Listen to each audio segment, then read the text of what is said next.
prophecy in the headline. We haven't done one of these in quite some time, but we're getting up Bible study on a routine basis.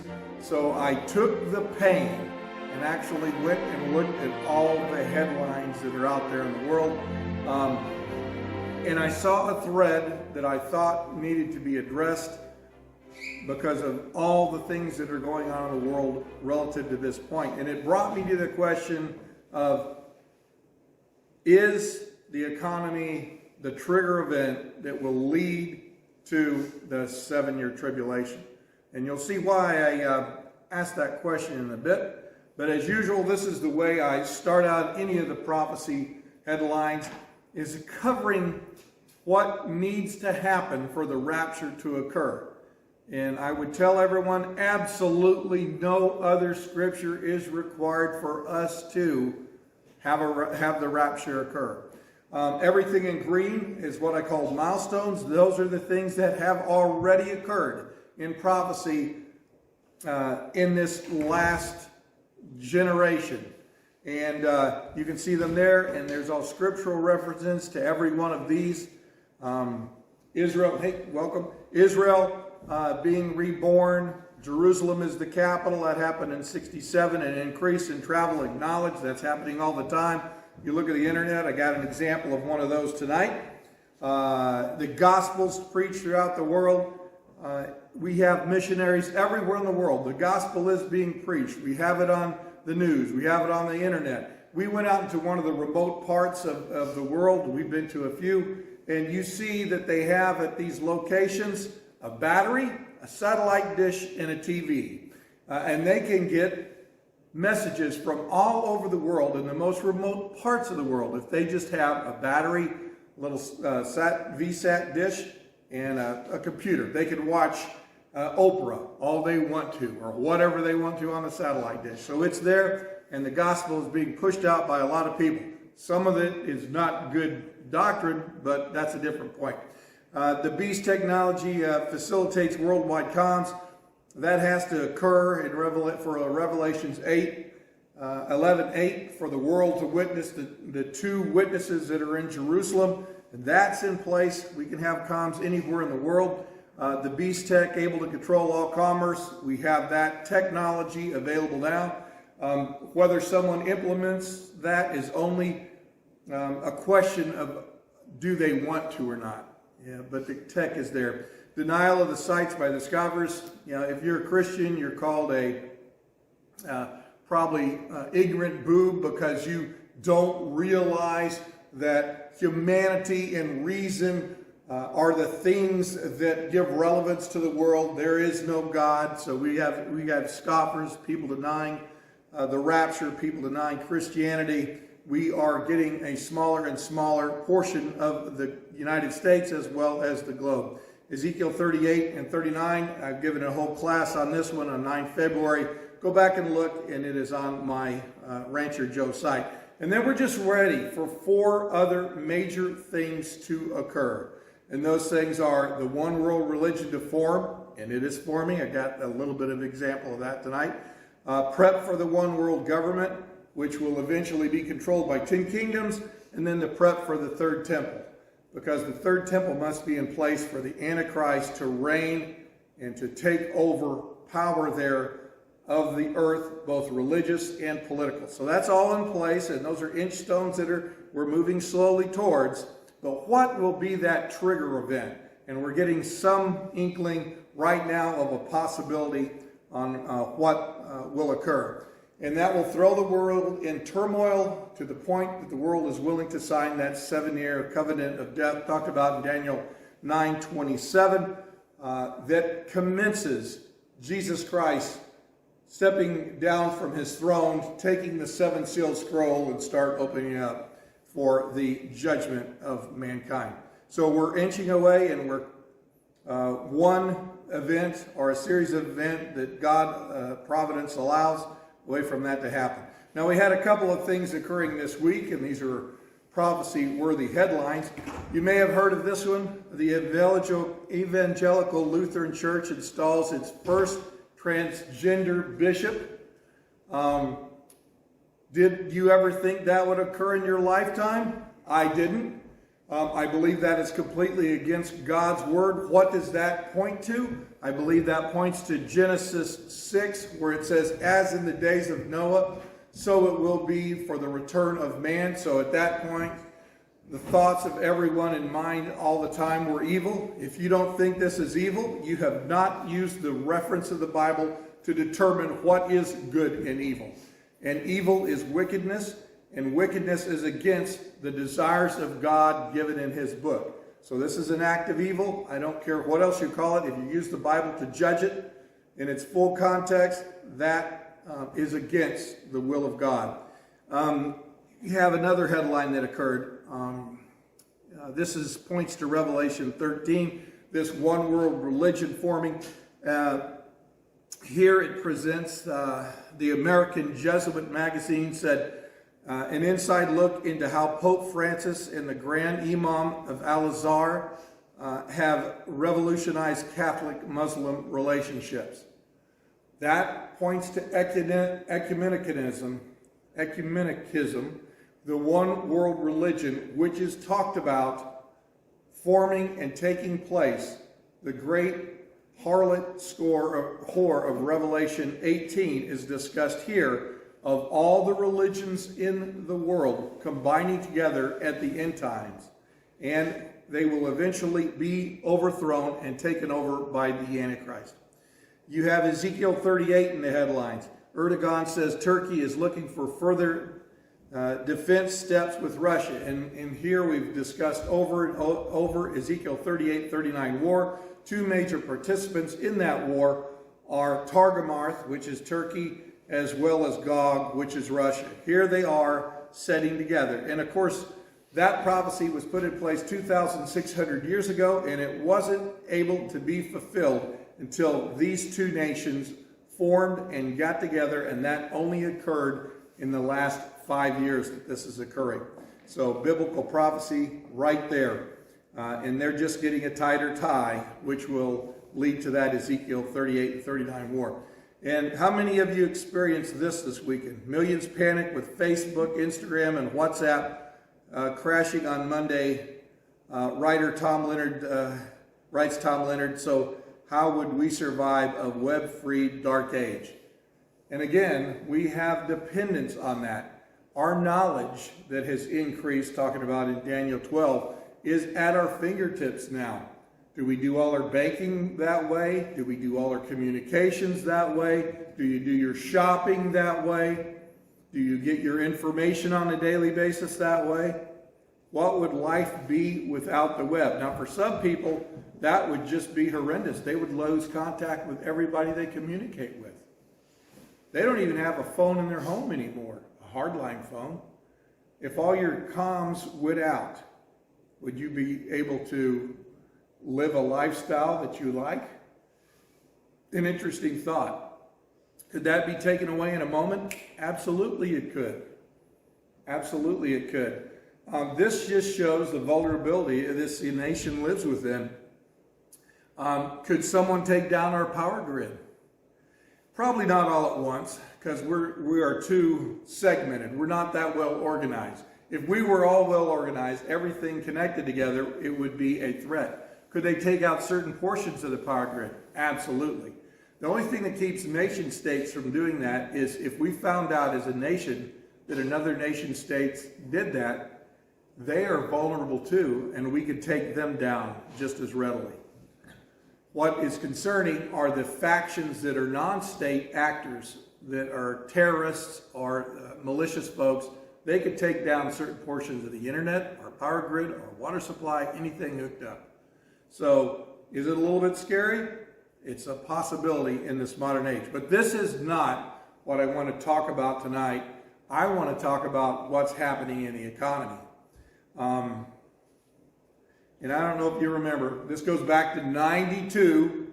Now, most of us in here, I think, might be familiar with that age. There might be one exception with this young lady over here. But right here is something. Do you remember who said this? It's the economy, stupid. Remember that? Back from 92, when James Carville said that was what the focus of the election was all about, the economy. The economy is bubbling up right now and in a position that it has not been in decades and decades. There is not only issues in the United States, but as we shall see, this is global now. So what am I talking about? As this is a potential trigger. First, I'll talk about what the Bible says will occur in the latter days. There are two indicators in Revelation that discuss the perilous times that will be in place due to the economic conditions that are in place at the time that this occurs. And of course, this is into the 7-year tribulation. Revelation 6 is after the first seal is broken, and after the white rider comes out on his horse and rides. And that, of course, is the Antichrist. That is the first seal. And then we have the second seal. And here on the third seal, we see the impact that occurs after war. Revelation 6:5-6 says, "And when he had opened the third seal, I heard a third beast say, 'Come and see.' And I beheld, and lo, a black horse, and on it sat him and had a pair of balances in his hand. And I heard a voice in the midst of the four beasts say, 'A measure of wheat for a penny, and 3 measures of barley for a penny. And see thou hurt not the oil and the wine.'" And what that is speaking to is a whole day's wages is needed for a loaf of bread. So that's inflation. So just to get by and eat for that day, you would need your entire wages. Now, barley was a lesser, cheaper, less nutritious grain, less flavorful, and you could get 3 loaves of that. But it is speaking to that. Yet at the same time, it says, "Do not hurt the oil and wine," saying that there will be luxury goods available for those in power. So that's what that is pointing to. So there will be a time of famine coming, and of course the fourth beast is famine and death that comes along the land. We also see that in Revelations 13:16-7, it says, "And he causes all, both small and rich, and poor, free and bond, to receive a mark on their right hand or their forehead, that no man might buy or sell, save he that hath a mark, or the name of the beast, or the number of the name." So here we have a rationing occurring, a rationing of the food and goods that are going to be on earth at this time. Due to the devastation that's going to occur, there is going to be this economic situation set up where only the beast, the one that's in absolute control, will control the food supply of the world. So we see that an economic situation will occur in which one individual is in charge. And now, we have seen this before in the past. Of course, we have the rise of the Nazis in before World War II, as they took power in a time of economic disaster. So always when you have an economic disaster, the people are willing to give up freedoms to get their sustenance. And we see that exact same thing occurring in history over and over again, and it will occur again during this Revelation period. So, what are we witnessing right now as we're looking out at the headlines? And I'll have headlines to support all this. We are having a reaction to the, and I'm saying that so I don't get censored off of YouTube. And I have already one strike against me, so I'm not going to say either of those words. I'm not going to say I guess it's that, and it's the, okay, so I'm not going to say either one of those. Well, anyway, the man, because of the reaction to that, consumes, or it gluts the specific inventories. And what do I mean by that? What were we missing, and what was there a run on when everyone found out that there was that situation? Food, toilet paper, paper products, hand sanitizer, all those things were gone. They had to be rationed. And slowly, we've seen that. Now, what was there in excess of because of the change in the world? Fuel. Oh, gasoline. Gasoline was in abundant supply. And then we saw, as we progressed through this period of time, we saw certain things that were a little bit different. All the used cars vanished. You couldn't buy a used car, but you could buy a new car for a little while. What else occurred? What else have we noticed? If you talk to anybody that buys a home and has to go and buy the appliances in a home, guess what? The workforce disappeared. Yeah. Why? Yeah, and that's my point. The workforce went away. Not only the workforce. When we talked earlier, I was talking to you about the technology, and that is enhanced. In everything, consumer product we buy that has electricity running into it, what's inside that? Microchips, right? Microchips are in there to be able to facilitate smart technology. So you can talk to your microwave. Why? I don't know. Some people do. They like to talk to your products. Those have kind of gone away. I work in a job in which we produce boxes for the battlefield. And inside those boxes, we rely on chips that are manufactured. It used to take us 6 months to produce a box. Now it's 24. The supply chains have gone insane. We cannot build things fast enough. And that's if we get it on fast order and tell them we need it. So all of these are due to less people working, less people, because of COVID, I didn't say this, because of that. And shipping. Shipping has just disappeared. And it's just so expensive now. And we'll get into those in a minute. So we're kind of entering phase 2 now, and we're seeing the results of this.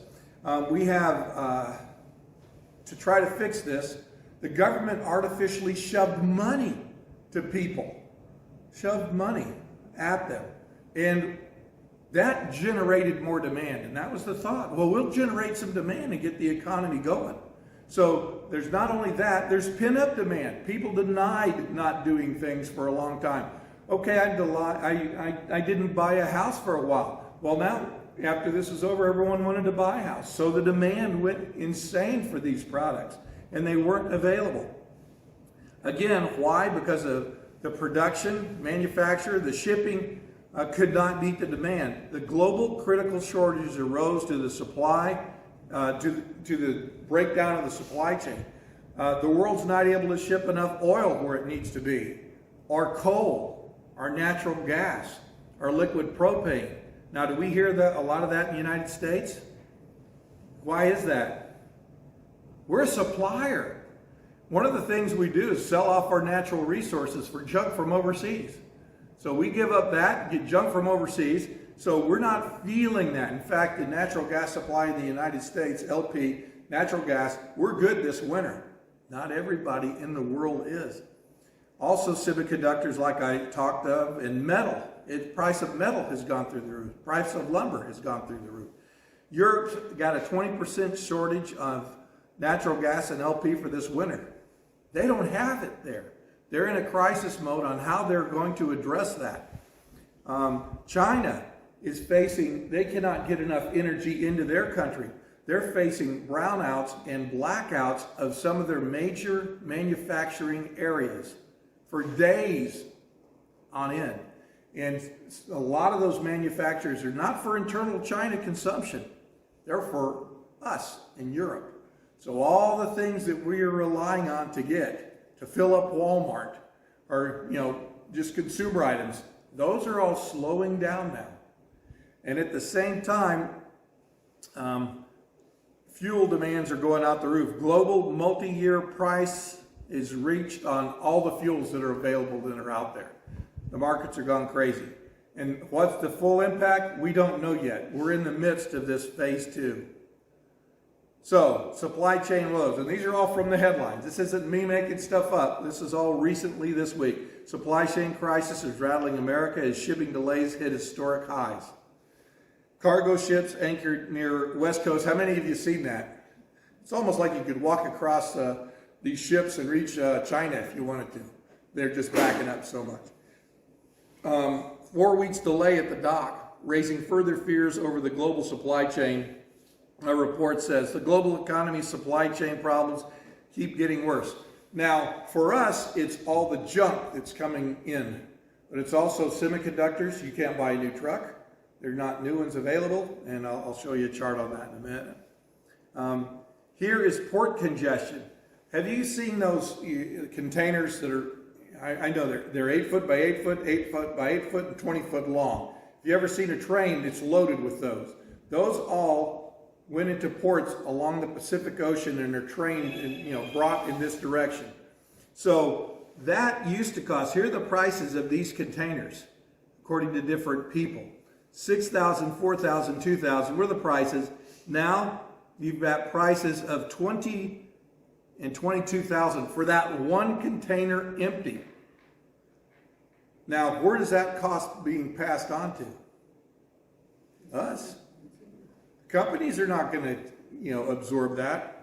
They're going to pass it on to us. Supply chains are everything at this point, the economists explain. If you cannot get the product to market, if it's sitting there, the manufacturers are losing money, and they will be, if they're producing over in China, it's backing up over there as it's backing up over here. They're having to reduce their workforce over there, and it just, the whole system is just congested all the way, and they can't get enough ships. Now, why is that? Worst shipping crisis in decades put lives and trade at risk. How can it put lives at risk?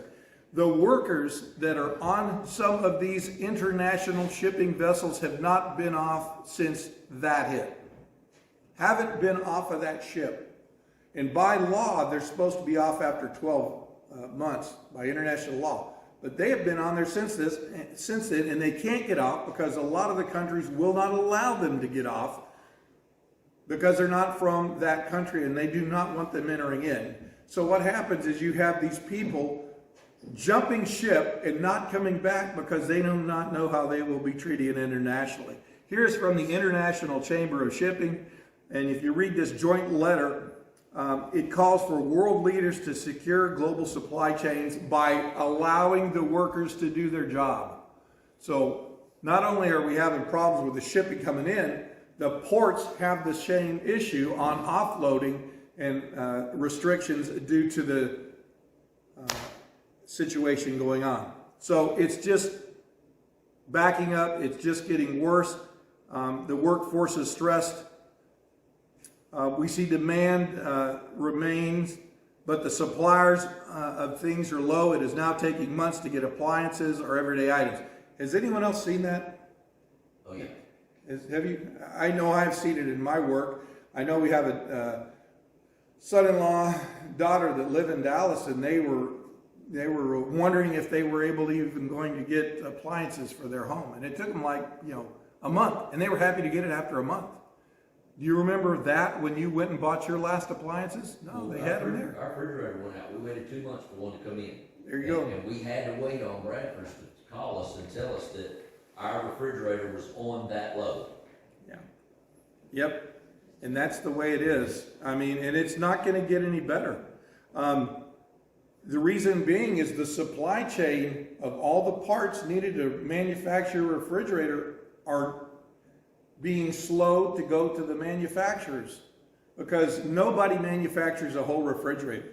They take parts from here, parts from there, parts from here. It all arrives just in time and they put the refrigerator together. If that chain breaks, it's going to stop. Now, the semiconductors I talked about earlier, in everything from toasters, microwaves, everything in your kitchen, everything that heats your home,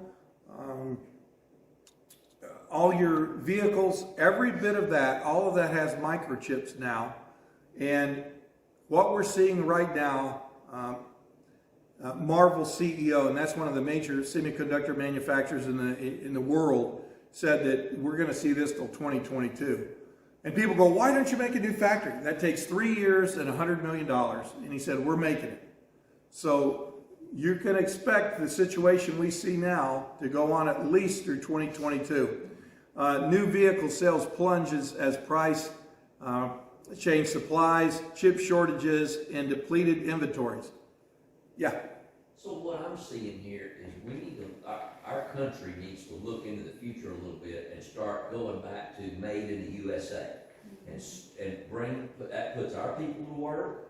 It puts our factories here at home, and we can sell the product, but we also get the advantage of having it here and not having to wait for all of my parts from my refrigerator to show up at the same time. Yeah, and again, what I said is, I agree with all that, but that should have been done years ago. We're so short-sighted in this country because of our 2-year election, 4-year election cycle. When other nations look 10 years, 20 years out, the Chinese Communist Party plans for generations.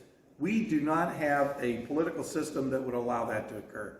And we're suffering because of it. They're all short-term thinkers. Anyway, the gas prices are likely to rise nationwide. Oil spikes. The production levels of OPEC,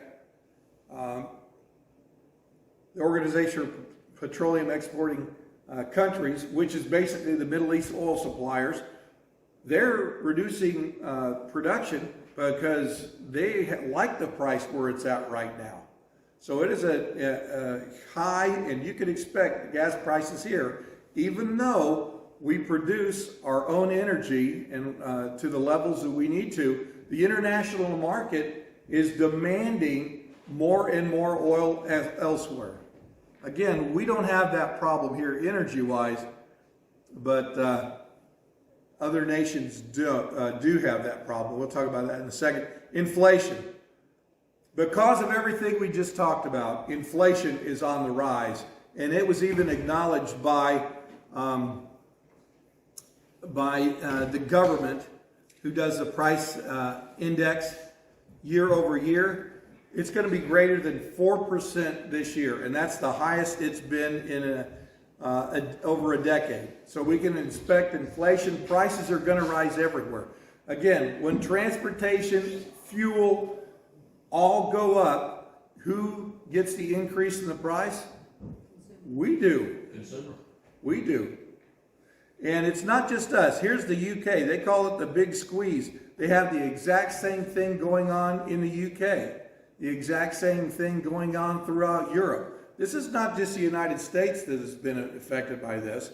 We have a globally connected economy now where we rely on parts from all different places in the world to come together for us to manufacture them here. So it's impacting the economy here and worldwide. That is why this is a potential trigger event depending upon what occurs next. And again, we're setting fairly good at this point in the United States. However, in the European market, they are very much in crisis mode now. Power crisis deepens in Asia and Europe, what it means to shipping. So again, this is a ripple effect that keeps occurring. Europe turns to Russia for more coal as energy prices skyrocket for LP and natural gas. Guess what? The deal has been made between Russia and China because they reduced the demand for coal in Europe. All of a sudden, Russia says, we got to make money, so they're selling all their coal to China. Now, China is still not getting enough coal for their production to where the point they're shutting down production in China. So they have an economic crisis that is about ready to bulge in China. Joanna and I went there when we went to Tibet, and they were producing building huge housing complexes. And guess who lived in it? Nobody. They were ghost towns with kindergartens and places for kids to play in, amusement parks and all kinds of shops underneath. But they did that with towns with millions of people in anticipation of growth and people moving there and them providing jobs. When COVID hit, the job market went down. These markets went away, and they have these bills to pay. It's interesting to see right now the impact in China is much worse than we thought it was. They're not going to report, anything in the Communist Party except for things are rosy all over. But we're seeing that now, the tip of the iceberg that is occurring, because we know that there's these brownouts and blackouts occurring in regions of China that further impact their manufacturing. Apple produces has a lot of its production facilities over there, and they've been shut down. That's going to ripple. That's going to ripple into our economy that depends on the sales of those consumer electronics goods that have a hard time coping over in shipping. So this thing is rippling. We do not know what the impact is going to be. We know that the UK energy crisis, the government races to avert food shortages. How could they have food shortages? They can't transport it.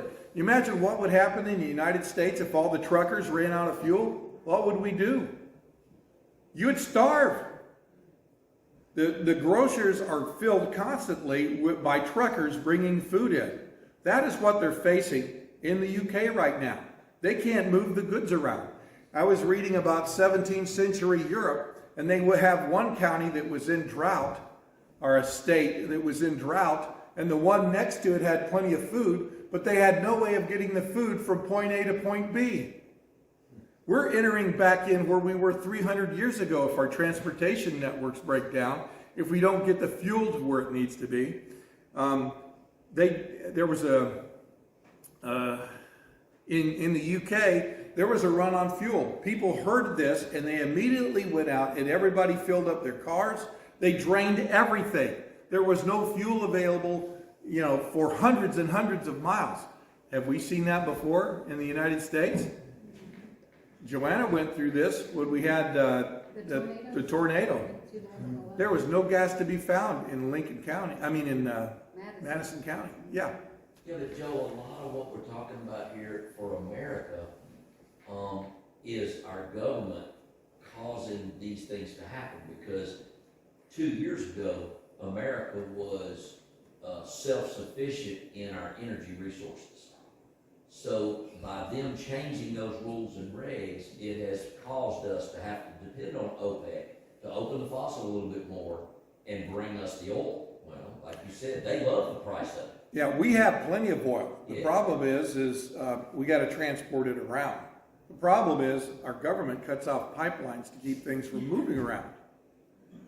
So we have plenty of fuel. We went out there to North Dakota, to the Baca oil fields out there, and it was tremendous. They had tanker after tanker after tanker of railroad cars just lining up there as far as we could see, being filled full of oil to be shipped to petroleum distillation plants. So we have the abundant resources in the United States, but do we have the will in the government? And you're correct. And again, providence of God. If God wants something to occur, he can make it occur like that, or he can set the things up to where we have idiots in charge in the United States. Now, I hope that doesn't happen. Wait a minute. What? Yeah. Wait a minute. Maybe, I don't know. But I see so many topics, but several topics. They're almost like an artificial reality that you're playing with things, and for instance, determining your gender. Oh, gosh. That sort of thing. Yeah. And other things, that's kind of far out one, but other things that aren't really like that, but they paint the reality as if. Yeah. And it's Well, like fuel. if you can't understand that a man can't give birth, got some reality problems. Because that was just in the news just this week, that the government wanted to tell people that, well, you don't say a woman give birth, you need to say a person give birth, because a man or a woman can give birth. Excuse me, they need to go biology 101. It's not what you feel, it's what you are, and we can, physically prove a person is a man or a woman depending upon the genitalia that they have and the internal, reproductive organs that they've been given. That's what makes a man or a woman, not how they feel. And it's the same with the employment situation. Right. That you have so many on unemployment, but yet you have signs everywhere and minimum wages going up for certain industries, and it's all artificial. Right. So the whole thing is I've heard the theories that, this is just a manufactured crisis. Well, it might be manufactured, but the results When you go to the store, there's shortages of things still. There's increased prices still. So this is occurring, whether somebody manufactures this or not. And again, I believe that the decision makers, and we don't know who they are. I know we have a president in the United States, but I really don't believe he is making a decision. I think those decisions are being fed to him on the prompter, and he's reading them. But I don't know who's in charge in the United States. I know who's in charge overall, and that's God, the Lord God, creator of the universe, and he's allowing mankind's folly to occur. And we know that. If you read 2 Psalms, it tells you all about the folly of man. But here we go. This is going on. Again, Europe is real. Fuel is real. They don't have enough, and they can't get enough, and they're panicking right now on how they're going to stay warm over the winter. Now, I was going to say, I'm so glad that you did that Revelation study, and I attended that back a long time ago, because I'm telling you, I would be going insane right now if I didn't know and really trusted God and know that He's got it under control. He's got it. It would be driving me insane right now. So again, what I'm covering is I'm showing you what's in the headlines and what is happening in the world and where this might lead to. Now, could we fix it all? We could. Will we? I don't know. The future is the providence of God. The future is God to know and the man to live through. And the only way you'll really know the future is if God gives it to you. And I don't think there's any prophet out there right now that knows all the answers. There are plenty of people that think they do, but I don't think they do. So I touched on this earlier. What goods does the U.S. export? And then I think, again, this is a failure of leadership on the part of the United States. What do we produce that we send overseas? Here it is. Crude oil, petroleum products, natural gas liquids, products from the petrochemical industry, and coal. Those are our big sellers overseas.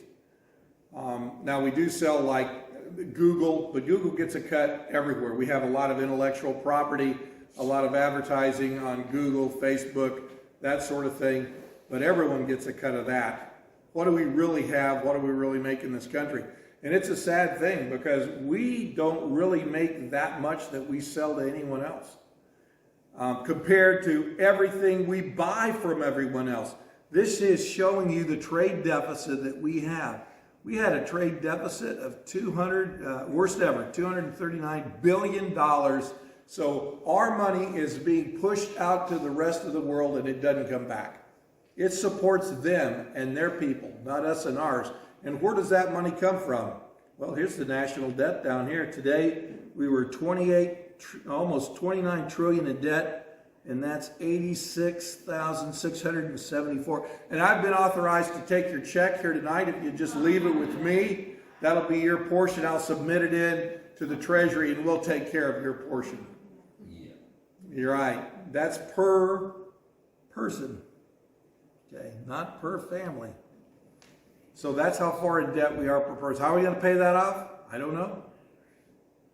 Nobody knows. Future generations don't know. So could things get worse? Well, if you see what shenanigans are going on the Capitol Hill, they want to spend even more money, $3.5 trillion on some kind of woke spending bill to make your life more wonderful. If they do not fail to pass the continuing resolution, the debt ceiling approval, so they can spend more money that we don't have, print more money, what is going to happen? And that's on the horizon. There's many that say we'll default on our loans, and the inflation rate, if you thought 4% was big, add a zero to it. Double it, and then double that. I've been in countries, we were in Turkey, inflation rate in Turkey was 160% one year. So I talked to a guy, and he said, how much money does America make when you put your money in the bank? I said, I make about 3 or 4%. He goes, that's nothing. I make 125% on mine. But if your inflation rate's 140%, Your value of your money just went down by having it in the bank. So if your inflation rate's high, it will erode every bit of value that you saved in your life and have in the bank. It's gone. It's going away. The Weimar Republic, which was what took over in Germany after World War I, after the Kaiser fell, that economy had 4,000,000% inflation. The money that people had saved their entire lives was worthless. So, could it get worse? Yeah, it could get worse. Am I worried about it? Not really. So here we have this going on. And then we have a potential another trigger event. I don't know if you've seen this one, but China, who's ran by the Communist Chinese Party, warns World War III could be triggered at any time after it sent the United States and a number of other nations, Japan, the UK was there too with the HMS Queen Elizabeth, into Taiwan airspace as the U.S. Japanese warships take part in the Philippines. There's constant tension over there now between the Chinese. They have always said that formerly Formosa, now Taiwan, belongs to China. It's a trigger point. Couple of things to think about there. We talked about semiconductor chips. Where is one of the places where we get the majority of our semiconductor chips? Taiwan. Taiwan. The one is China, as you mentioned. Sounds like we better be building a plant. We are. There's one in Arizona by that Marvel that I was telling you about that they're putting together. But again, it's 3 years away. So you won't be able to buy refrigerators, whatever it is, for 3 years if it's dependent upon the semiconductor chips that we commonly see in our stuff. What nation is the largest holder of U.S. debt? China. Do they have to pay it back if they go to war with us? I don't know. Those are questions they got to answer. What nation has the weakest leader in recent history in office right now? U.S. I think after the fiasco in Afghanistan, our credibility internationally is a big goose egg. It's a big goose egg. We have no international credibility on we're going to back somebody up. Not with the yahoos that we have in charge. It's a sad thing. So, we have the economy sitting there. Could everything turn rosy and we have a wonderful year and it turn all around? Yes, we could. But if there is a collapse, that collapse is going to be global. We do not know what is going to happen in Europe with this fuel crisis. We really have nothing to do with it. We have a surplus of energy, and we're capitalists in this nation. If the price gets high enough, we'll be selling off everything of excess that we have at a high value to keep Europe going.